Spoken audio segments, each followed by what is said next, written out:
यसरी camera stick पनि बनाएर रेकर्ड गर्न मिल्छ, फोटो खिच्न मिल्छ। यो खण्डीकरण हुन्छ, खण्डा खण्डा भएर निस्किन्छ। देख्नुभयो। अब हेर्नुहोस्, यसरी आरामले फोटोहरू खिच्न मिल्यो। क्यामेरा स्टिक हातमा मात्रै समातेर हिँडाउन मिल्छ।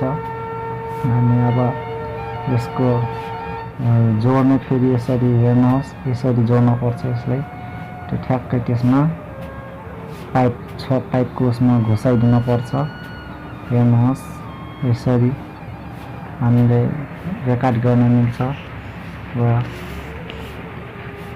स्टिक बनाएर पनि हिँडाउन मिल्ने, अनि एकै ठाउँमा पनि राखेर यसमा घुसाएर रेकर्ड गर्न मिल्ने।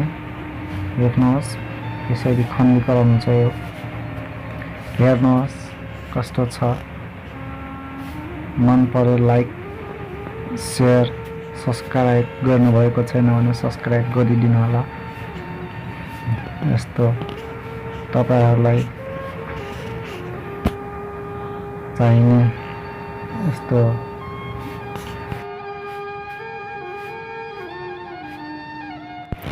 हामीले यो क्यामेरा स्ट्यान्ड घरमै तयार पार्न सक्छौं। हामीले यो सजिलै तरिकाले सबै पुरा भिडियो हेरेपछि तपाईहरुले पनि बुझ्न सक्नुहुनेछ। सजिलै बनाउन सक्ने भिडियो तयार पारेको छु। हेर्नुहोस्, यस्तो स्ट्यान्ड बनाउन सकिन्छ घरमै आफ्नै तरिकाले। हेर्नुहोस्, यस्तो स्टाइलिस टिकटकहरू बनाउन मिल्ने, राम्रा भिडियोहरू रेकर्ड गर्न मिल्ने यस्तो टाइपको क्यामेरा स्ट्यान्ड छ। हेर्नुहोस् पुरा। हेलो सबैहरुलाई, यस्तो भिडियो तयार पारेको छु। सबैजनाले प्रयोग हुने क्यामेरा स्ट्यान्ड बनाएको छु। मन परे लाइक, शेयर, सब्सक्राइब अनि जाँदै बेल आइकन थिच्न नबिर्सिनु होला। धन्यवाद।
मेरो भिडियो कस्तो लाग्यो त हजुरहरूलाई?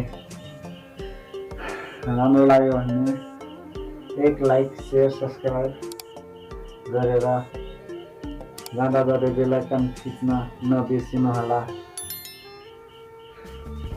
सुरुदेखि अन्तसम्म मेरो भिडियो हेरेर साथ दिनुभएकोमा यहाँहरूलाई सबैलाई धन्यवाद दिन चाहन्छु।